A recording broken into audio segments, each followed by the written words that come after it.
Back to my channel. I am Upasana Taneja. So ये है complex analysis का 11th लेक्चर। इससे पहले हम 10 लेक्चर्स ऑलरेडी डिस्कस कर चुके हैं, जिसमें हम कॉम्प्लेक्स एनालिसिस का मैंने बिल्कुल बेसिक से स्टार्ट किया था, हर चीज डिस्कस की है। जैसे हमने रियल एनालिसिस पढ़ी थी। अगर आप मेरे चैनल पे फर्स्ट टाइम विजिट कर रहे हो तो मैं एक बार आपको बता दूं कि रियल एनालिसिस, मॉडर्न अलजेब्रा के बहुत सारे टॉपिक्स और आपको ऑर्डिनरी डिफरेंशियल इक्वेशन के बहुत सारे टॉपिक्स मेरे चैनल पे मिल जाएंगे। ये हम पढ़ रहे हैं कॉम्प्लेक्स एनालिसिस की सीरीज, जो 11th लेक्चर है। इसमें आज हम लास्ट लेक्चर में हमने वो पढ़ा था एनालिटिक फंक्शन क्या होता है ना, और कॉशी-रीमान थ्योरम का प्रूफ भी किया था। इसके बाद हमें कॉशी-रीमान जो इक्वेशंस हमने की थी उसके हमें एग्जाम्पल्स करने हैं बहुत सारे, क्योंकि उसके एग्जाम्पल्स बहुत इंपॉर्टेंट है आपके एग्जाम के लिए। अगर आप एमएससी कर रहे हो या आपने नेट का एग्जाम भी देना है तो उससे रिलेटेड भी हम यहाँ पे बीच बीच में रिजल्ट्स पढ़ते रहते हैं कॉम्पिटिटिव एग्जाम्स के लिए। तो प्लीज़, अगर आप सीरीज को फॉलो करते हुए आ रहे हैं तो बहुत ही अच्छी बात है। अगर आपने लास्ट के लेक्चर्स नहीं देखे हैं तो एक बार जाके जरूर देखिए। आई प्रॉमिस आपके कॉन्सेप्ट अच्छे से क्लियर होंगे। और आज का लेक्चर हम स्टार्ट करेंगे एंड तक, ठीक है। यहाँ पे हम हार्मोनिक फंक्शन पढ़ेंगे, कॉन्जुगेट फंक्शन पढ़ेंगे और एक आध थ्योरम करेंगे और एग्जाम्पल भी करेंगे, ठीक है। आई प्रॉमिस अगर आप अच्छे से डिस्कस करेंगे, अच्छे से पढ़ेंगे तो ये आपको बहुत इजीली क्लियर हो जाएंगे इस टाइप के टॉपिक्स। आप लास्ट की वीडियोस भी देख सकते हैं, ठीक है। सो वीडियो को एंड तक देखिए और अगर आपको अच्छा लगे तो चैनल को सब्सक्राइब जरूर कीजिएगा, ठीक है। तो अब हम पढ़ते हैं कि हार्मोनिक फंक्शन क्या होता है। तो उससे पहले आप मुझे बताइए, लास्ट लेक्चर में हमने क्या पढ़ा था?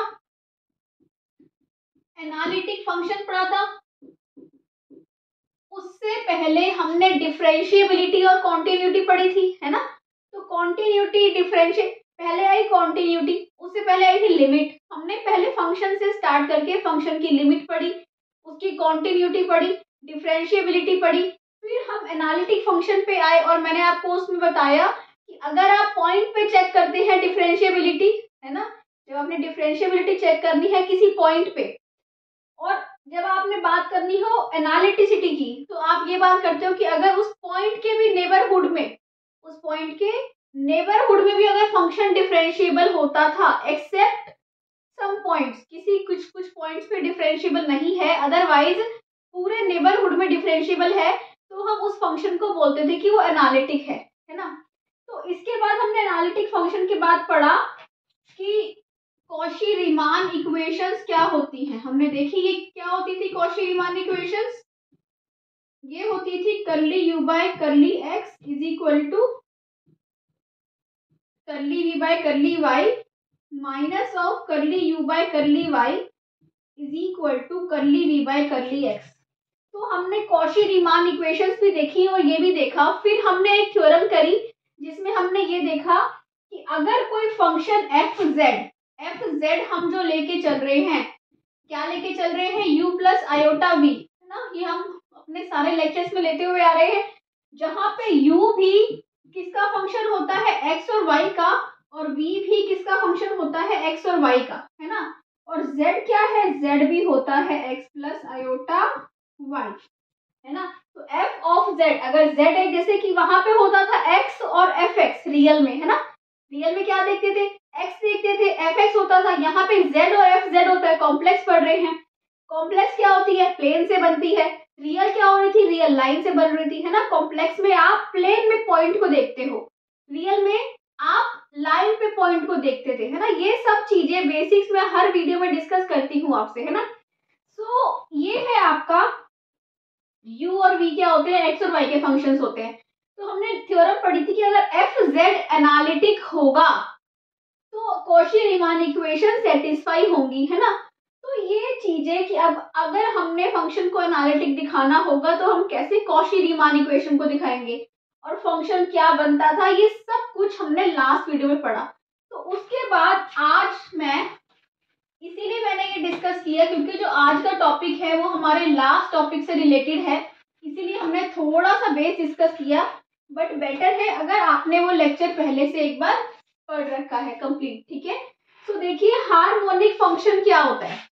देखो, हार्मोनिक फंक्शन कहता है वो कि अगर u या फिर v या फिर इन जनरल उसने क्या बोल दिया, फाई, कोई ऐसा फंक्शन है जो x और y का फंक्शन है, फाई टू वेरिएबल्स का फंक्शन है ना। तो एक बात हमें पता होती है कि अगर कोई फंक्शन एक ही वेरिएबल का होता है तो वहां पे होता है टोटल डिफरेंशिएशन। जैसे कि सपोज कीजिए फाई अगर सिर्फ x का फंक्शन होता तो अगर हमें डिफरेंशिएट करना होता तो हम क्या करते, हम लिखते d phi by d x. जहां पे वेरिएबल्स एक से ज्यादा हो जाते हैं, जहां पे वेरिएबल्स दो या दो से ज्यादा हो, है ना, एक से ज्यादा या फिर दो या दो से ज्यादा, दो भी हो या तीन हो, वहां पे कभी भी टोटल डिफरेंशिएशन ऐसे नहीं होता। कैसे होता है, वहां पार्शियलिटी आ जाती है। पार्शियलिटी कैसे आती है कि अगर फाई एक्स और वाई का फंक्शन है तो आप फाई को करली फाई बाय करली एक्स भी निकालते हो, करली फाई बाय करली वाई भी निकालते हो, है ना। तो अगर मुझे डी फाई निकालना हो तो डी फाई क्या होता है, curly phi by curly x d x plus curly phi by curly y d y. ये भी होपफुली आपने पढ़ा हुआ है अगर आप एमएससी कर रहे हैं, नेट कर रहे हैं, अदरवाइज ये बीएससी में आता है ना। तो कॉम्प्लेक्स पढ़ने से पहले ये चीज आपकी आ जाती है पार्शियल डिफरेंशिएशन इक्वेशन में कि अगर फाई जो है वो दो वेरिएबल्स का फंक्शन है या तीन का है तो उसका टोटल डिफरेंशिएशन डी फाई क्या होता है, वहां पार्शियलिटी आ जाती है डेरिवेटिव करने में, है ना। तो वहां पार्शियल डेरिवेटिव्स फाइंड आउट करते हो। ओके, तो ये हुआ फाई, डी फाई क्या होता है, ये होता है। तो अब हम हार्मोनिक फंक्शन पढ़ रहे थे। हार्मोनिक फंक्शन ये कहते हैं कि अगर आपके पास कोई फंक्शन है फाई जो कि दो वेरिएबल्स का फंक्शन है और उसके फर्स्ट और सेकंड ऑर्डर डेरिवेटिव्स क्या है, कॉन्टिन्यूअस है, which has continuous first order and second order partial derivatives in a domain D। तो और अगर वो फंक्शन लैप्लेस इक्वेशन को सेटिस्फाई कर रहा है, ये होती है लैप्लेस इक्वेशन, है ना। तो अगर वो फंक्शन लैप्लेस इक्वेशन को सेटिस्फाई कर रहा है तो वो हार्मोनिक फंक्शन होता है, ठीक है। तो जैसे कि ये तो मैंने फाई इन जनरल बताया। ओके, सो इन केस आपके पास आप एफ जेड क्या ले रहे हो, एफ जेड आपने लिया u प्लस आयोटा वी, जहां पे हमें पता है कि u भी x और y का फंक्शन होता है और v भी x और y का फंक्शन होता है ना। तो जहां पे u ये है, v ये है, तो अगर ये u लैप्लेस इक्वेशन को सेटिस्फाई करेगा, सॉरी, इक्वल टू 0, है ना, तो u क्या है, हार्मोनिक फंक्शन है। और v क्या है, अगर v भी सेटिस्फाई करेगा तो v भी हार्मोनिक फंक्शन है। ओके, ये तो आई होप कि आपको समझ आ गया कि हार्मोनिक फंक्शन क्या होता है ना, कि u और v कोई भी फंक्शन जो टू वेरिएबल्स का है और लैप्लेस इक्वेशन को सेटिस्फाई कर रहा है और उसके फर्स्ट ऑर्डर और सेकंड ऑर्डर डेरिवेटिव्स क्या है, कॉन्टिन्यूअस है, तो वो फंक्शन क्या होता है, हार्मोनिक फंक्शन होता है ना। अब हमारा इसका रोल कहाँ आएगा एग्जाम्पल करने में, हम तो बात कर रहे थे एनालिटिक फंक्शन की कि एफ जेड एक एनालिटिक फंक्शन है ना। तो आपको पता है कोई फंक्शन एनालिटिक है इसका मतलब क्या होता है, वो डिफरेंशिएबल है, मतलब डिफरेंशिएबल है मतलब क्या होता है, वो कॉन्टिन्यूअस है ना। ये तो हमें पता ही है, ये हम पढ़ते हुए आ रहे हैं। तो इसके बाद एक डेफिनेशन हम और देखेंगे, क्या देखेंगे, कॉन्जुगेट फंक्शंस क्या होते हैं, ठीक है। कॉन्जुगेट फंक्शन, सपोज कीजिए let f z equal to u plus iota v is analytic, okay, and u and v, and ऐसे लिख दीजिए, and u and v both satisfy Laplace equation. अगर समझ रहे हैं बात को, हमें पता है कि हार्मोनिक फंक्शन क्या होता है। अब हम कह रहे हैं कि सपोज कीजिए एफ जेड एक फंक्शन है कॉम्प्लेक्स में, क्या है, f z is equal to u plus iota we.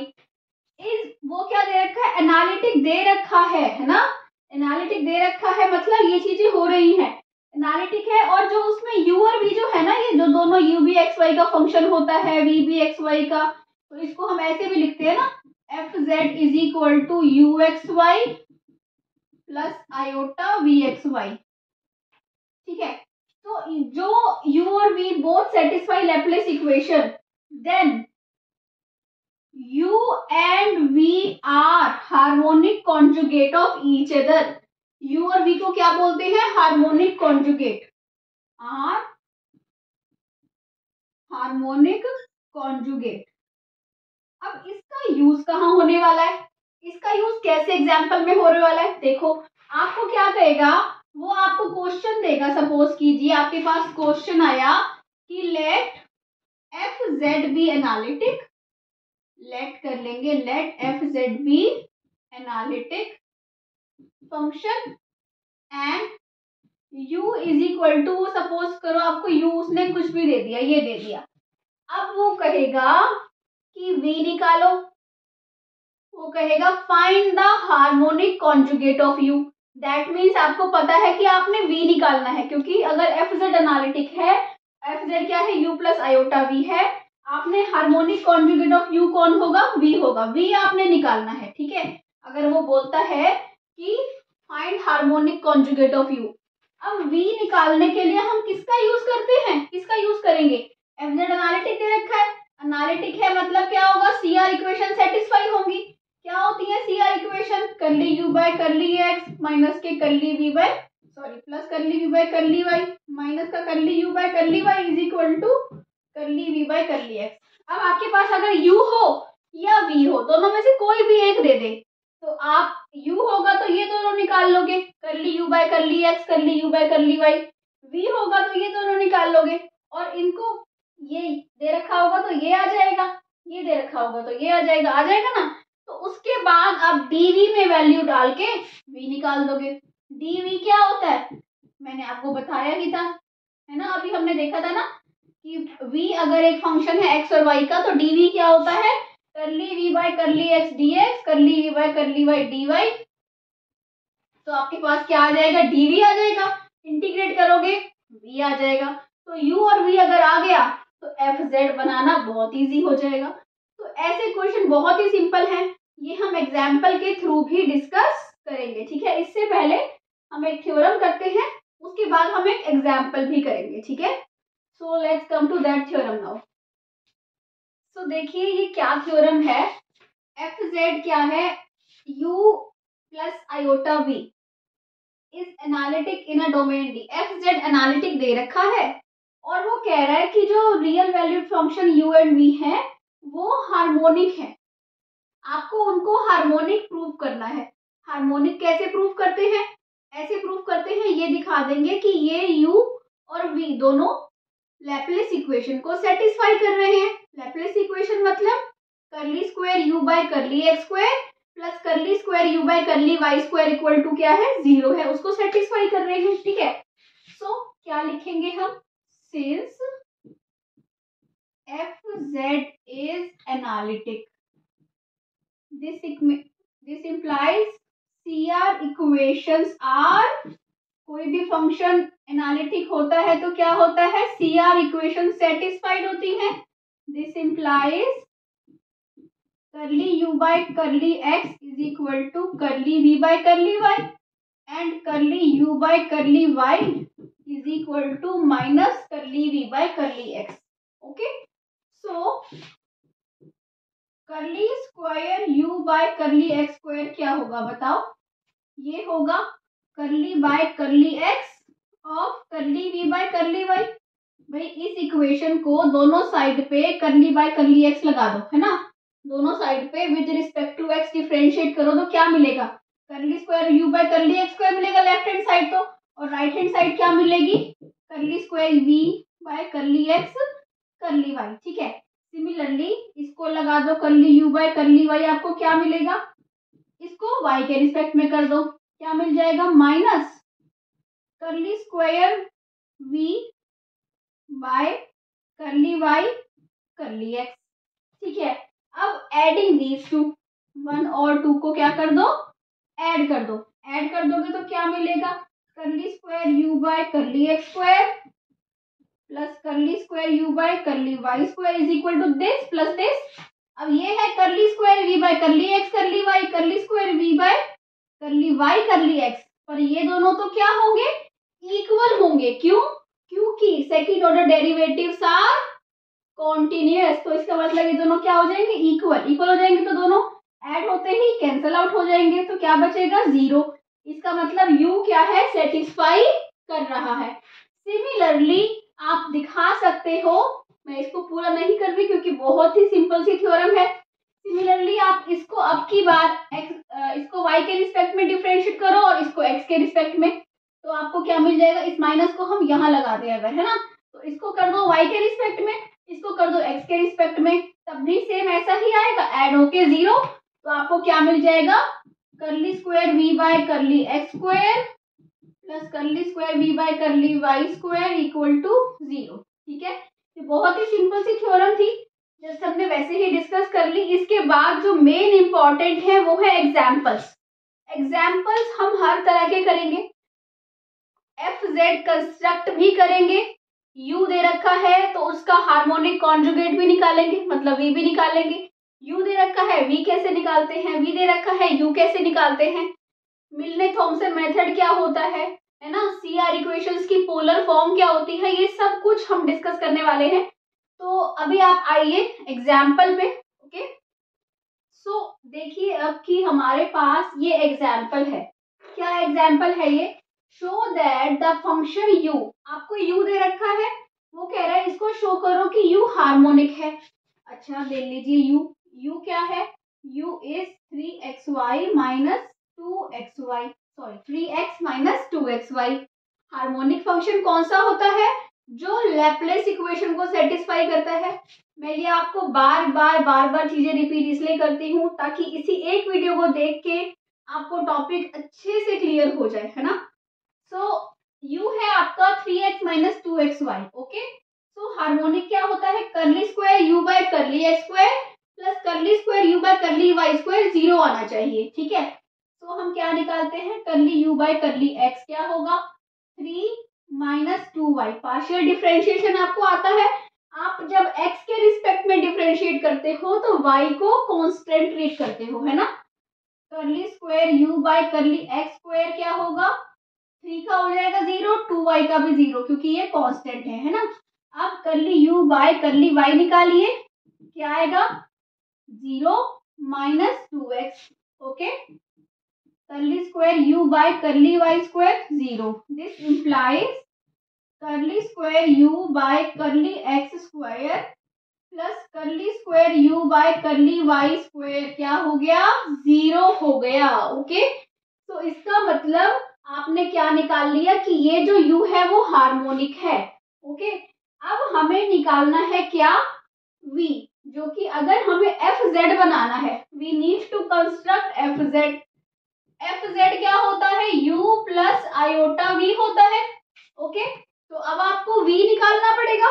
v कैसे निकालोगे बताओ, how will you find v, v क्या होता है, v भी 2 वेरिएबल का फंक्शन है, तो dv क्या होगा, dv होगा करली v by curly x dx plus करली v by curly y dy, यही होगा ना।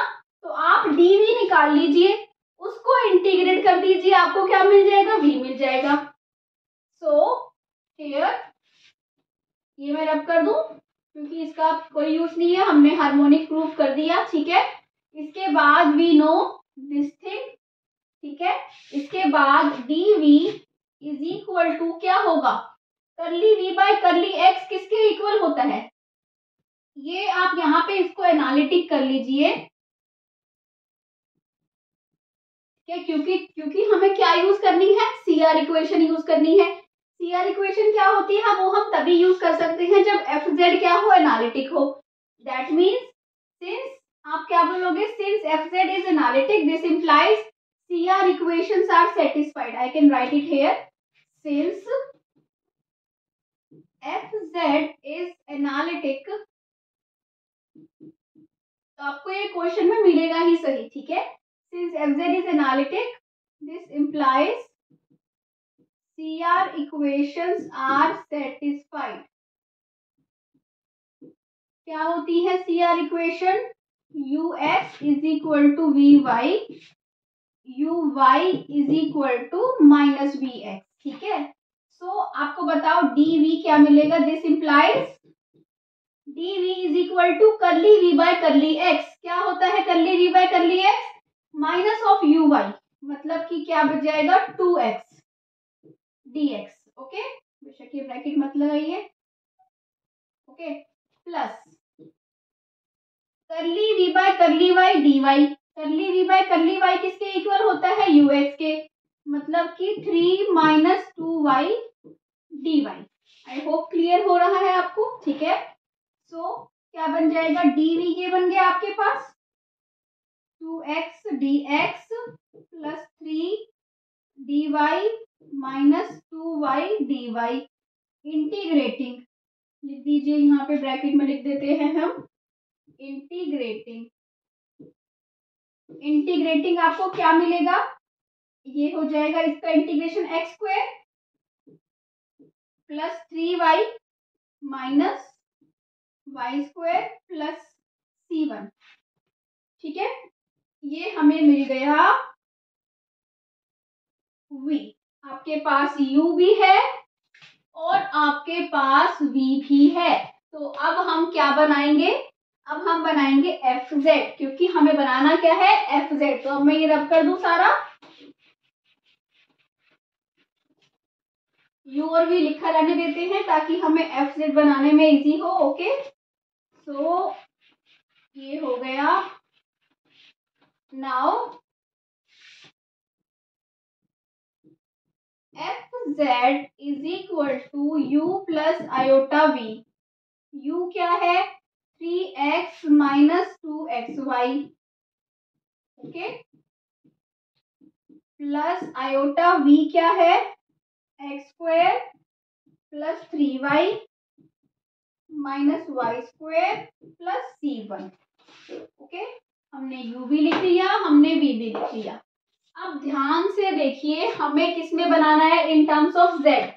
z क्या होता है? z होता है x plus iota y.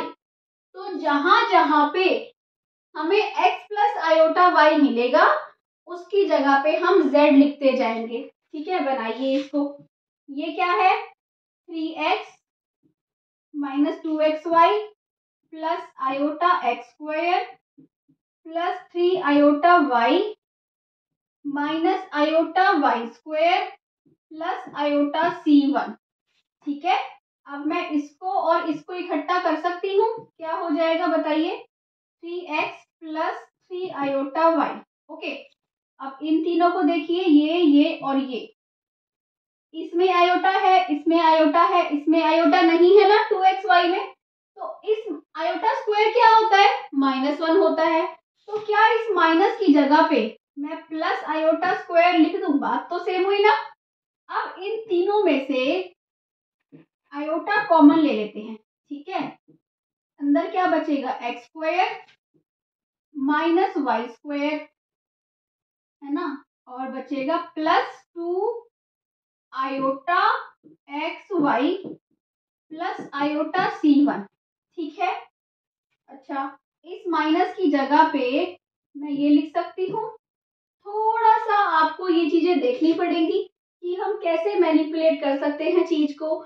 Minus की जगह आयोटा स्क्वायर लिख दे या आयोटा स्क्वायर की जगह -1 लिख दे कि हमारी वो फॉर्म बन जाए. अब मैंने यहाँ पे देखा, यहाँ पे स्क्वायर का फॉर्मूला बन रहा है. कैसे बन रहा है? देखिए, यहाँ पे ये 3 कॉमन आ गया तो ये तो x प्लस आयोटा वाई है ही सही. ठीक है, यहाँ पे स्क्वायर कैसे बन रहा है? a square plus b square plus 2ab, है ना.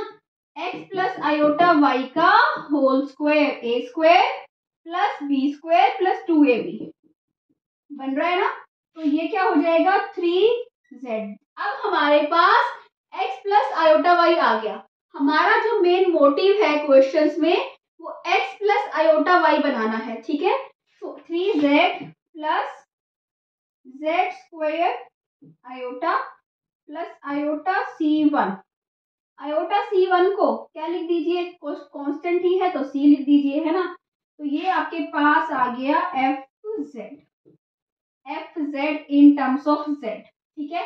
सो आई होप आपको चीजें क्लियर हुई हैं कि क्या हार्मोनिक फंक्शन होता है, कैसे फंक्शन एनालिटिक हो तो क्या होता है, कैसे हार्मोनिक फंक्शन हम प्रूव करते हैं, कैसे हम कॉन्जुगेट निकालते हैं, है ना, और कैसे अगर हमारे पास u और v दोनों आ जाए तो कैसे हम एफ जेड निकालते हैं। इससे रिलेटेड बहुत सारे एग्जाम्पल्स मैं अपनी आगे की वीडियो में करने वाली हूँ, क्योंकि आज की वीडियो हमारी बहुत बड़ी हो गई है।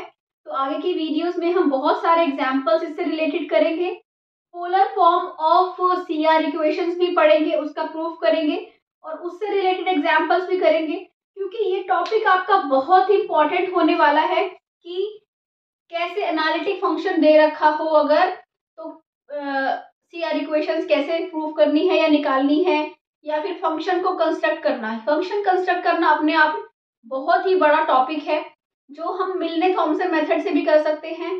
तो आई होप अगर आपको चीजें क्लियर हो रही हैं, समझ आया है अगर आपको, तो प्लीज लाइक बटन को प्रेस कीजिए, कमेंट सेक्शन में मुझे बताइए और चैनल को सब्सक्राइब जरूर कीजिए। I need your support, I need your motivation.